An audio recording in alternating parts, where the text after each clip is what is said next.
Now, a little over a week ago, Denzel Curry released his highly anticipated album Taboo, and of course, I had to talk about this one. If you know me, then you know that I don't really like making album reviews at all because I just find them extremely boring. But you know what? Since we're talking about Denzel here, obviously I had to make an exception. So without wasting any time, let's get it popping. So as expected, I was definitely not disappointed. I mean, there's just so many good things about this album, it's kind of crazy. The entire project to me represents Denzel Curry as a whole, and it's literally a trip into his mind both as an artist and also as a person. It also represents his growth through life in general, and I think he made a good job at capturing and showing the most important sides of him. In terms of my first listen, I'm not gonna lie, it was a heavy one. I was just sitting there trying my best to take in as much as I could because I knew that there was gonna be a lot of depth up in here. I was going into this album just asking myself, could this be the album where he tops himself in terms of artistry, quality, and skill as a rapper? And in that aspect, I'm gonna have to say that he did not let me down, and my expectations were more than filled. I think it's hard to deny that this is his most mature body of work yet, and the music just proves that. Now, going into the intro of the album, let me just say that this was my face when I heard it for the first time. Denzel Curry is actually singing up in his bit. What the hell is going on? And it's even crazier how much I actually enjoyed his vocals, and I'm saying that because I've never seen him stretch out his vocals to this extent. I mean, let's not pretend like Zell has not shown us in the past what his vocals are capable of. We've seen that side from him on songs like This Life, which is my favorite Denzel Curry song, by the way. But when it comes to the intro, it's just good to see that he had the courage to do the thing that was least expected from him. Honestly, I was expecting an angry ass intro that kind of sounded like Curry the Killer, but you know what, he had to hit us with that ankle breaker. So even though this is the light part of the album, the lyrical content of the track was honestly really dark. On this song, Denzel tells the story of a girl who got molested as a child, and in this situation, he's there for the girl. He's helping her get through the trauma by offering a shoulder to cry on. I think this really does play into the light part of the album because Denzel is showing that more sensitive and caring side of himself by being there for this girl. But let's check out the next song on the album, which is Black Balloons. I see this one as a song that contains the most amount of celebration to it, if that makes any sense. Overall, it has a very happy vibe to it. The vocals on here are extremely dope, and just like the intro, once again, Denzel is utilizing his vocals to the fullest. Now, I know that he's not alone on the hook, so I'm not gonna give all the credit to him. Another artist by the name of 12lin, whose music is fire by the way, has vocals on the hook, and I think he was the right feature for it, and he definitely adds a nice little twist to the hook. And Goldlink, who also had a verse in there, delivered a very fitting feature. Obviously, Goldlink and Denzel are two completely different artists, but I think his part fits perfectly with the atmosphere of the entire track. But let's move on to the next song, which is Cash Maniac. Now, I can't even lie, I did not like this track when I heard it for the first time. Was it maybe because of the happy vibe I didn't like it? I mean, technically I shouldn't be surprised by what I heard because it is the light part of the album. But overall, this track has a very funky feel to it, and once again, this is Denzel doing things that are not expected from him. It definitely created a little shock factor for me when I was listening to it in the moment, but you know what? I actually like it now. But let's move on to the next song, which is Pockets Too Big They Sumo. I think you already know how I feel about sumo since I've talked about it in the past. What did 21 Savage say? He said, it's a knife, well, it's a banger. I don't think there's another word to describe this one right here. I mean, this thing just goes hard as hell. The energy he's giving off throughout the entire song is nothing but amazing, and I think this might be one of the hardest records on the entire album. Don't get it twisted though, I said one of the hardest because it's definitely not the hardest. There's actually another one that's way harder, and I'll get to it very soon. But let's move on to the next song, which is Super Saiyan Superman. Can we talk about the crazy addictive sounding bouncy ass flow he has on this one? This thing really slaps harder than I can't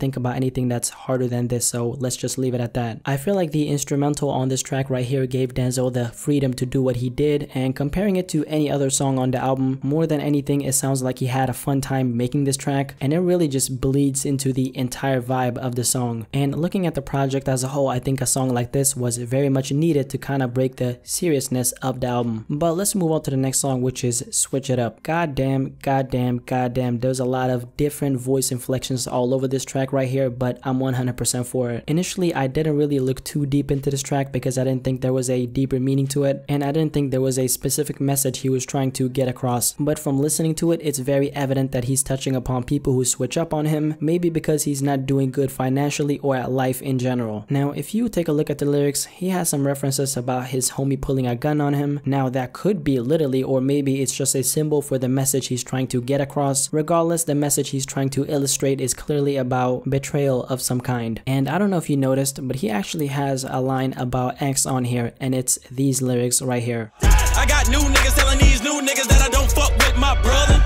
If you know anything about Denzel's relationship with X, then this part right here is gonna make a lot of sense to you. The public perception of their brotherhood has always been a little bit misrepresented because people always thought that Denzel truly had an issue with X when that wasn't really the case at all. Their relationship was simply two brothers who weren't always on the same page, and that's not something I see as bad blood. I see that as two grown adults who both simply took a different direction in their life.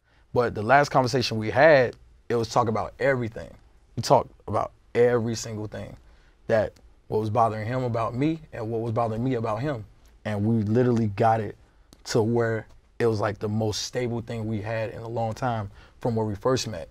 He was like, bruh, it makes no sense why me and you weren't best friends. And I was just like, yeah, I understand that, but you were like a brother to me at a point. But let's check out the next song, which is Mad I Got It. I think it really made sense for this song to come right after Switch It Up because this is the part of the album where that real life shit is starting to pour in. Everything that I've talked about thus far is nothing compared to all the songs that are coming after this, and I think this track right here is a great starter. Considering the title of the track, I'm assuming Denzel speaking from the perspective of someone else who's looking at him, because why else would he title it Mad I Got It? Since we've had a little taste of the fake friends topic on Switch It Up, the theme reoccurs on this one right here also. There's lines about people turning on him, there's lines about him getting better as a person despite the people or the negative things surrounding him, and I see this song as something that shows how much he's grown as a person, because if you think about it like this, not every artist has the ability to write raps from the perspective of someone else. I mean, a lot of people can do it, but exactly how many do it well to the point of you sitting down and pondering on what they said? The fact that this is happening when I'm listening to Mad I Got It tells me that he's done a good job at it. And I don't know if you noticed it, but the third verse is from Denzel's own perspective, and I know that because he ends it with I'm mad he got it. But let's move on to the next song, which is Sirens. Now, hands down, this is the most powerful track on the entire album, no discussion. Denzel really ain't holding anything back on this one, and I think this is the track where I'm gonna have to say he outshined himself. More than anything, this felt like a real life conversation I was having with a friend rather than listening to a political rap song by a rapper. I think he did a good job on standing his ground very firmly and telling it straight up like it is. This is how I feel about what's going on in America, and these are my political views. Deal with it. And also, that feature from Jid was very much necessary to say the least. His verse was just absolutely made for the song. I like how his entire vocal tonality brought a different feel to the track, and I don't think it would be the same without him. Although this is not quote unquote the hardest track of the album, for me personally, this is definitely the most important one by far. But let's move on to the next song, which is Cobain. Here's the song that perfectly describes the current social media era that we live in. I don't think Denzel really said anything that people haven't already been thinking about, but the thing is, nobody said what he said the way he said it before him. That's the point. That's probably why this is the most successful song off the album, and of course, the music video really did help demonstrate the message even further. The way I see it is, if something is way too challenging for people, it's not gonna get the response Cobain did. Not only does this track sound extremely pleasing sonically speaking, but I think it has the right amount of truth to it where it's not hard for people to digest it or accept it, and that's why I think it is so successful. But let's move on to the next song, which is The Blackest Balloon. This track really does sound like it belongs in a horror movie due to the very creepy vibe it carries. Although the album has dark records all over the place, I think this one might take the cake. One thing I have to say about this track right here is, for me personally, it's probably my least favorite one from the entire album. There's something in particular that makes me want to come back to every single song from this project over and over again, but I honestly don't feel the same way when I listen to this one right here. Could it be the fact that maybe the hook isn't all that interesting to me, or could it be the fact that it has such a creepy vibe to it that it doesn't feel like it belongs on here? I don't know what it is and I can't put my finger on it. But let's move on to the next song, which is Perks. Perks to me almost feels like Ultimate number 2 due to the fact that it's giving off that kind of energy. The entire song is extremely aggressive, and in a nutshell, it's pretty much exactly what attracts a lot of people to Denzel as an artist. It's nothing but raw and unfiltered. Initially, I saw the song as nothing but a diss track against rappers rappers who are not like him, but now I'm getting the feeling that despite the very aggressive tonality and the energy it has, I see it more as an unapologetic statement to the world, telling everyone this is who I am, this is what I support, and if you don't like it, fuck you. But let's move on to the next song, which is Vengeance. This track has so much replay value, it's crazy, and I think that's the case because there's so much intensity up in here. I mean, everything from Denzel's verse to JPEG Mafia's verse to Zilla Cammy's, it all just blends together so well. I get a very chaotic vibe from this one, and I think that's definitely on purpose considering we're very close to the ending of it all. By the way, is it just me or would Scarlord be a dope ass feature on this track? I don't know, maybe it's just me, you tell me what you think. But let's check out the last song, which is Black Metal Terrorist. Now, speaking of chaotic, this is way more chaotic than anything on this entire album. I like that the distortion on here is noticeable, but at the same time it's not too much. That kind of just created a different listening experience for me personally. The wordplay and the flow on this one is just straight up penetrating through my damn skull. I like how the tension throughout the entire track just kept going up, and then at the end we get a little break because Denzel decides to give us some vocals, and then the ending of this track actually had me very confused and I was just asking what the hell is going on. I left the album feeling confused because I wasn't really expecting that kind of intensity at the end, but let me just say that the ending was extremely dark and raw, and if you've heard it then you know what I'm talking about. Now that's my personal breakdown of every single song from Denzel Curry's album Taboo, but overall, what do I think about the project? I think Denzel Curry did a great job at exploring different sides of himself as an artist, and he really showcased that throughout the entire album. He wasn't afraid to step outside of his comfort zone and give you what you thought he wouldn't give you, but then again he did a good job at keeping the qualities that make him the great rapper that he is, while still delivering a lot of content for you as a listener to chew on. I like how the transition from the light part of the album until the dark part was actually noticeable. Every single track on the album took us one step closer to the dark side, and every single track had a purpose, and there wasn't any time being wasted here. I feel like Denzel Curry knows that this was exactly what the world needed from him. The world needed to see that sensitive and caring side he showed on the intro, but then again we also needed to see that he can go from that to what we heard on the outro. All in all, this was a great body of work, and apart from just how good the entire album is as a whole, one thing I value a lot is my personal listening experience because I'm selfish like that, okay? And the experience I had while listening to this album right here was nothing but amazing. I felt a lot of different emotions, everything from happy to sad and of course confused, and I think he did a good job at showing us exactly what he's capable of as an MC. There is no doubt in my mind that the sky is the limit for Denzel Curry, and it's honestly scary to think about the fact that one day he's gonna release a better album than Taboo. I want you to think about that for a second. Now that's of course my personal opinion on Taboo by Denzel Curry, but I want to know what you have to say about this project right here. When it comes to Taboo, what do you think about the album overall? I really want to know what you have to say about this because I know there's a lot of things we can discuss here, but definitely let me know in the comment section below and let's have a discussion about this.